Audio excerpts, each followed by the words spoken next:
My dear brothers and sisters, Allah Azza wa Jal, Allah the Exalted, the Mighty, has given us another opportunity to meet on a Friday, the best of days in the week. Allah has given us the opportunity to gather and to come together and to congregate with each other and to rekindle, strengthen the bond of believers so that we go forth with this energy again, recharged as Muslims. We ask that Allah bless us to receive the full barakah of this day. And we ask that Allah bless that all those who have passed away on this day or who will pass away on a Friday are entered into the open gates of Jannah with ease. Ameen ya Rabbal Alameen. My dear brothers and sisters, before I get into our khutbah and our topic for today, our reminder for today is one nation under God, reminding us of our duty as one ummah and how we should see ourselves in the context of that phrase versus how the capitalistic society we live in would like for us to see ourselves in the context. So I want to bring us to this parallel so that we can see how phrases that are usually good can be co-opted by people and used to confuse us about our own identities and our place in society. So I want to remind us of our duty to each other as one ummah, but also to our duty as our duty to ourselves as believers. But before I do that, I want to remind us again that all over the world right now, including here in the United States, Muslims are being treated as less than human. Muslims are being imprisoned, Muslims are being killed, Muslims are being persecuted, Muslims are being separated from their families and their homes. Muslims are being put in situations where they have ultimatums to choose between their love and their adherence to their deen or their love and their desire for their families and their children. This is a position that none of us wants to be in, and so we ask that Allah protect us from the things that we cannot bear. Say Ameen. All of us have an understanding of what it means to cherish something, and all of us, by design in this life, will know what it means to lose something that we cherish. Whether that be a sibling, a parent, a job, something that you place value in that you feel helps define you. When you lose that thing, it takes a strong will and focus to reassess who you are and to remind yourself of what you ground yourself in. Our brothers and sisters all around the world are being tested with this, so I ask that we remind ourselves of the blessings of the ni'mah, of the mercy that Allah has had on us as believers here, to not be dealing with these tests, but also to recognize that we have a different level of responsibility in these trying times, and to prepare ourselves for what seems to be inevitably coming with the leadership that we have in this country. And so I want to remind us of these things again. Be mindful that Allah has blessed us, Allah has had favor on us, Allah has had mercy on us, but Allah has also still called us to task for what we do and we do not do. And so let us remember that we have a duty to ourselves and to those who are not with us physically that we cannot see, but we know in the spirit of believers coming from one soul and being created and spread forth, as Allah reminded us in the surah, that we have a duty to each other and we are interconnected even if we don't see each other on a regular basis. So let's remember that our realities are one. They're intertwined. Praise be to Allah. We seek His help and His forgiveness. We seek refuge with Allah from the evil of our own souls and our bad deeds. And we ask that Allah protect us from that which is a weakness for us, and Allah make us stronger against those things that seek to come to us as temptation. Ameen.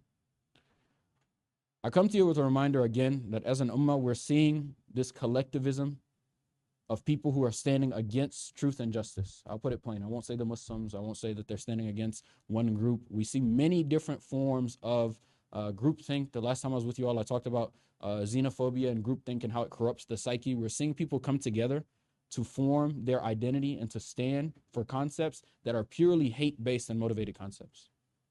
We do not like these people because these people are not us. It has nothing to do with what they are. It is about who we are, right? The feeling of having some entitlement to some higher level of status of life or some higher level of attainment or some right, some manifest destiny, some predetermined right to own and manage the affairs of others, right? We see that some people have taken it upon themselves to be the vicegerents of Allah, right? Allah has not named them as His Khalifa, but they've taken it upon themselves to be the ones who represent and determine the affairs of others in this dunya. And we know that that is not a place that Allah has put any of the people in, because Allah has told us that we are the ones who He has given the amana to stand between what is right and what is wrong. And so we know we actually have that title, and we're seeing other people parade as if they are in the role that Allah has given us as Muslims. We have a high status, but we also have a high obligation. I had a teacher once who taught me something very valuable for leadership, and I think it's something that we should all recognize, that there is no true authority without responsibility. There is no true authority without responsibility. If you cannot be held accountable for what you do, then you do not actually have the right to make the decisions. Likewise, the other way, if you do not give the person who you've claimed has the right to make the decisions the authority and then give them the responsibility over the outcomes, then this person cannot be held accountable to what comes. And so we have to know that Allah can only judge us if we have an accountability in the life that we live. We have to see our role and take that accountability serious. In a narration given to us, reported by Al-Nu'man ibn Bashir, the Messenger of Allah, peace and blessings be upon him, said, and I translate, the parable of the believers in their affection, mercy, and compassion for each other is that of a body. When any limb aches, the whole body reacts with sleeplessness and fever. If any of you, and I see some people here have children, I myself have a daughter, newborn, and alhamdulillah, I noticed that before I would sleep and my wife would get up and move around, things are happening, I'm deep sleep. The moment I hear my daughter on the baby monitor, for those who know, she's in our room, I hear on the baby monitor, my eyes open, like immediately. It's like something is different about her cry versus the cry or anything else that's going on. I have a certain attuneness to it. But when I wake up, the first thing I feel is my wife telling me to sleep because she's beat me to the punch. Because that's the nature of our mothers, right? But that awareness that we have of things that we care about and we love is something that our Prophet ﷺ taught us that we should have for each other. This same level of sensitivity to our needs as believers, because we all stand for the same thing. We all represent each other in whatever space we are in. When a group of believers was here in the United States before immigration was allowed in the United States, that group of believers normalized an idea of what a Muslim was to the people before they encountered the immigrants that came. When one Muslim exists in a space, they represent all of the Muslims. We have to hold ourselves to that standard. We have to think of ourselves as the representatives for all of each other, but we also have to think of ourselves as the ones who Allah has given an amana to. We know of the nature of these amana because we read in the Quran how Allah had given this trust to the Yahud, the Jews that came before us. We read about their failures in some regards. We read about some of the things that they were able to do, and we see the results of these things lingering on. We understand that Allah has also given us a trust, and so I want us to hold that trust firmly, that we are one, a representative for ourselves, two, a representative for each other, and three, a representative for the barrier between good and evil in this life. Fi sabilillah. In this light, we recognize that as an ummah, we grieve as one, we suffer as one, and we seek the mercy of Allah for our ummah entirely as one. It is integral to the survival of our nation, the best of nations, to remember that the duty of caring for the needy, the oppressed, the orphan, the ill, the mentally incapable, the handicapped, even those who are ignorant. It is the duty of none other first than the believer. This is our call first. So when we see that others are beating us to the task that Allah has given us, we should be careful that we do not realize a day when Allah replaces us with those who are better. If you think about this in a practical sense, which I want us to do always with our religion, because our religion is a religion that is sensible, our religion is a religion that guides us on the natural way. If you watch water on a path, it takes the path that makes the most sense. Likewise, our religion is like water, shar, right? This is where our rulings and our guidance comes from. Similar to the path that water takes, we have a guidance that teaches us how to navigate this world. When we look at ourselves in this context, we have to recognize that everything that we do is supposed to be at the highest level of its completion in this world.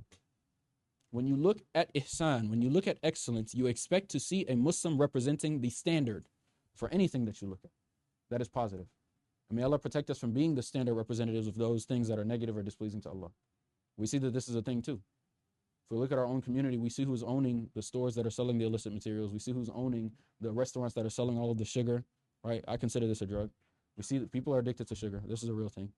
We see all of these places that are selling these things and they smile at us and they give us these things, but these things are actually harmful to us, right? We have to be mindful of our duty to ourselves, to our communities, and then to the entire world, right? Our Prophet was sent as a mercy to mankind, not Muslimin, right? All of mankind, because what he brought is something that will enlighten and lift up any people that it comes in contact with, any group of people. Mercy to mankind, right? Rahmatal nas. So I want us to remember that this is our place. In Surah An-Nisa, chapter 4, verse 135, Allah Azza wa Jal says, and I translate, O you who believe, stand firmly for justice as witnesses for Allah, even if it be against yourselves. I repeat, O you who believe, stand firmly for justice as witnesses for Allah, even if it be against your own selves. This verse is, in my opinion, one of the strongest Quranic declarations against injustice, corruption, oppression, and selfishness. At the same time, it is one of the strongest verses showing us our place in the world that we're in. Allah only gives this command to those who believe. And so if we find ourselves faltering from this description, then we have to question our belief. This is something that we have to be serious with ourselves about as believers. In a hadith narrated by Abu Musa from our Prophet ﷺ. Our Prophet ﷺ said, and I translate, verily, the believers are like a structure, each part strengthening each other. And the Prophet clasped his fingers together to demonstrate. Practicality, you see the strength. If you have one finger and I push it, it's hard. If you have multiple fingers and I push it, it's solid. This is the nature of the believers. Wherever we find a gap in our community, we have to step up to fill it. It's not an option, it's an obligation. It's an amana upon us, it's a trust. And so when we see that there are no voices for the voiceless, when we see that there is no one stepping up to fill the gap, when we have a tyrannical leader who decides to take financial aid from people who need it most, when we see that we have a person who is in a position of influence, who is pushing people financially and physically and with whatever means and might that Allah has given them into the wrong direction, we have a duty as Muslims to stand up and re-push back into the direction that Allah has guided us. This is the opposing force. This is our external jihad. But on the inside, for us, we know that our duty to ourselves is to fight whatever makes us feel apprehensive about engaging in these things. This is our internal jihad. If we are working in both of these fronts, we don't have time to be concerned about what others are doing or saying. We don't have time to be concerned about what others might think of us, because our priority is what Allah Azza wa Jal thinks of us. We know that this life is finite. This is not something I have to tell us. This is something that we all are aware of. But we know that what Allah has given us is His mercy to be on the right side of this. Let us act as though we've been given that mercy and carry ourselves as though we have a duty to not only ourselves, our communities, but also to all of mankind. Our Messenger ﷺ said, and I translate, how wonderful is the affair of the believer, for his affairs are all good. And this applies to no one but the believer. And they ask, how could the affairs of the believer be all good? I feel like I'm afflicted with harm, difficulty sometimes. Things are difficult. My affairs are not all good. Our Prophet ﷺ explains, if something good happens to him, he is thankful for it, and that is good for him. And if something bad happens to him, he bears it with patience, and that is good for him. Because Allah is the one who rewards for the patience of the believer. We know that what Allah has placed us in is a test. For those who believe in game theory, this is a simulation. Right? Game theory essentially says that eventually kindness will win. Right? If you have two things opposing, one is always pushing for the negative, one is pushing for the positive, eventually the kind one will win. This is something you can look up. There have been studies on this. They've done this with poker, many different games. I hope no one's playing poker, but they've done this with many different games just to see what the outcome is if you use a computer to simulate over and over again. Chess is the popular one. What happens? Or a game where if you choose to work together, you get an extra reward. If you choose to work differently, you get a lesser reward. And it's always come out that when you choose to work on the side of good or be cooperative, there's increase. The same is true for effort in this life. When we work together to accomplish things, we are expedient in those goals. We get those goals faster. We accomplish things more quickly. We should be seeking to come together, even with our differences, to accomplish common aims. This is wisdom. Right? This is hikmah. If calamity befalls us, we are taught that we must say, Inna lillahi wa inna ilayhi raji'un. Verily to Allah we belong, and to Him is our return. And ultimately that is the truth of all things. Whatever we see is from Allah and to Allah. And we have firm belief in that, and so whatever we see we know is a return to Allah. We have Muslims all over the world, and I won't name all of the places because I would be standing here giving you all geography lessons at that point. But there are so many places in the world right now where every time we turn on a screen, every time we're on social media, every time we're talking to someone, the pressing thought in the back of our minds is a depression. There's like a little bit of sadness because we know the condition of Muslims right now. And I'm saying that we have to recognize that we have an active role in either helping or preventing this condition from persisting. This is not something that we can't control. I refuse for us to accept that we are bystanders when Allah has named us as the difference makers in these situations. And I'm asking you to also be conscious of the fact that this is an amana, this is a duty, a title that Allah has given to us. Even the name, those who submit, is the name that Allah gave to us. And so what we have is something that is beautiful, given directly from the creator of all things. We have to hold that with seriousness. It is best for us, as our Prophet ﷺ advised us, and Allah mentioned in the Quran, chapter 7, verse 199, and I translate, keep to forgiveness, O Prophet, and enjoin kindness and turn away from the ignorant. And so I mentioned at the beginning of this that even our duty extends beyond just the poor, the needy, those who don't have, those who are weak, those who are mentally ill, the ignorant. What is our duty to the ignorant? We are not the fathers of anyone, just as our Prophet ﷺ was told that he was not the fathers of any of the men when he tried to come and he tried to give dawah, he tried to bring them to Islam, call them to truth, and they turned away from him. He took it to heart. We're human. We'll feel some type of way when we get rejected. That's fine. But we have to understand that what we are supposed to do is to invite them with kindness, sincerity, and wisdom. And if they reject, we continue to invite them through our actions. No longer is it upon us to keep pushing this person, pushing. There's no compulsion in this religion. But we invite the ignorant with our actions after they've rejected our words, right? When they see that our outcome is better, logically, they will pursue what we have pursued. But we continue to produce poor outcomes, yet we expect people to grasp what we have grasped. Only those, and I want you to pay attention to a pattern, those who are in hard situations come to understand the value of Islam. But what about those who are not in difficult situations? Those who have means, those who are well off, those who don't have any burden, those who are not in a situation where they have to cry out to God because that's their last resort. How do we reach those people? We have to be successful in our endeavors. Naturally, as humans, we gravitate towards things that look like success, right? Allah has defined success for us as broader than just success in the worldly sense. We have a definition of success that says the success for us extends beyond this realm. And so we're always mindful that whatever we do here will lead us to a different place somewhere else. And we have that tether. There are people who are leading us today that do not have that connection. There is nothing else for them after this. And so if you were told that there's all this was what we have now, how would you respond? How would you live your life? All right? This encourages negative behavior. And so we have to be mindful of this duty. So I ask you, my dear brothers and sisters, that we make sure that we are mindful of the duty that Allah has given us as believers. We make sure that we are mindful of this connection that we have. We make sure that when we hear one nation under God, we think of ourselves as the true inheritors, the true ambassadors, the true owners of this phrase, because Allah has given us this title. And those who misuse this, we should stand firmly to correct and to guide to a better way. Ultimately, Allah is the one who changes, but we have ability, we have control, we have power. It's from Allah, right? So this is not something that we have to rely on ourselves for. We place our trust in Allah, we tie our camel and we move, all right? We move forward because Allah is the one that is behind us in everything that we do. Just as we've heard about in the battles before, just as we've heard with all of these people that we look up to, Allah Azza wa Jal assisted them when they're in their lowest time. Right? Allah raised them up. So let us see that we're getting to that lowest time as a community. We have to rise.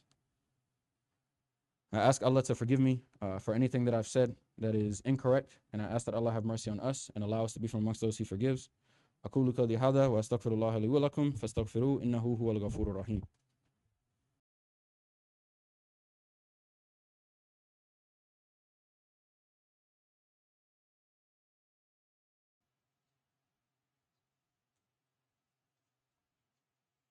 أعوذ بالله من الشيطان الرجيم. بسم الله الرحمن الرحيم. In Surah Ma'idah, verse 45, Allah says, and I translate, and we ordained for them therein qisas, a life for a life, an eye for an eye, a nose for a nose, an ear for an ear, a tooth for a tooth. And for wounds is legal retribution. But if anyone remits the retaliation by way of charity, it shall be for him an expiation, and whosoever does not judge by that which Allah has revealed, such are the wrongdoers. Dear believers, do not forget that Allah also says in Surah Al-Imran, ayah 160, if Allah helps you, no one can overcome you. And if Allah forsakes you, who is there after Allah that can help you? And in Allah alone, let the believers put their trust. Again, addressing the believers, different from addressing mankind. I want us to recognize that we are those believers that are being spoken to, and I want us to hold ourselves to the standard that Allah Azza wa Jal holds us to in the Quran.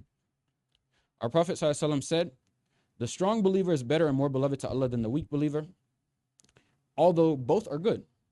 Strive to do that which will benefit you and seek the help of Allah and do not feel helpless. If anything befalls you, do not say, if only I had done such and such, then such and such would have happened. Rather say, Allah has decreed it, and what He wills, He does. For if only opens the door to the work of Shaitan. Whenever we want Shaitan to be an influence on our lives, start to think about scenarios that don't really exist. Start to imagine things get lost in this. This is what anxiety is. It's living multiple things over and over in your head, and none of them have really happened. This is anxiety. And we know that we live in a society that suffers from that. The outcome does not belong to us. The work belongs to us. The outcome is with Allah. So my dear brothers and sisters, I ask you that you be mindful of the fact that we have a duty, we have a task. We live in a country where the funding, the support, the enablement, the encouragement for all of the evils, most of the evils that we're seeing around the world is directly coming from. We are the ambassadors for those people who are not here suffering. We are the extension of that hand. We are that ummatun wahida. We are their believers that feel restless when they are restless and suffering when they're suffering. We are that connection to them here. What are we going to do for ourselves first so that that internal jihad, whatever is making us struggle to stand up for our rights and our role, what are we going to do to make sure that that is satisfied first, that we deal with that? And then what are we going to do to take that to the next level and deal with our systemic injustices? I ask that Allah make us from amongst the people who are courageous, and I ask that Allah make us from amongst those who are mindful of our duties to ourselves and to our brothers and sisters and to mankind. Ya Allah, have mercy on our brothers and sisters around the world who are facing oppression. Ya Allah, we ask that you secure the believers in your wisdom and protection and provide for us a shield so that we may defend ourselves against the ignorance of man. Ya Allah, we ask that you protect us from the skillfulness of shaitan. He has been doing this for longer than us, but we know that you are greater than him. Ya Allah, we ask that you protect us from the tricks of shaitan. Ya Allah, forgive those who commit transgressions against us. Forgive those who transgress against themselves amongst us, and safeguard us from the painful torments on the day of no reprieve. Ya Allah, you are the greatest. There is none greater than you, and we are the believers in submission to you. Ya Allah, accept from us our efforts, forgive us our transgressions, and make us from amongst those who inherit success with our brothers and sisters on the day of judgment and beyond. Ameen ya Rabbal Alameen. Aqimus salah.